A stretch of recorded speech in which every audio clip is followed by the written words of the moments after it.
Ers pan gyhoeddwyd y llyfr yma o dan y teitl Valley of Animals o waith y nofelydd Elma Williams 4 blynedd yn ôl, mae yna dros 100,000 o gopïau ohono fo wedi cael ei werthu.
Wel, mae adiwres Elma Williams yn meddwl codi rhyw 15 o chalet type bungalows i bobl oedrannus ar y ca yma.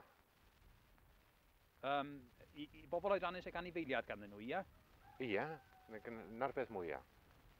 Oherwydd hynny, rwan, oedd ganddoch chi ryw gynllun arbennig ar gyfer y tai? Oedd. Rownd i'r tai, fyddwn ni'n codi ffensys neu rhywbeth i gadw'r anifeiliaid mewn yn lle bod nhw'n mynd allan dros y lle. Da chi'n meddwl bod yna ddigon o alw am y math yma o ddatblygiad yn y cylch hwn?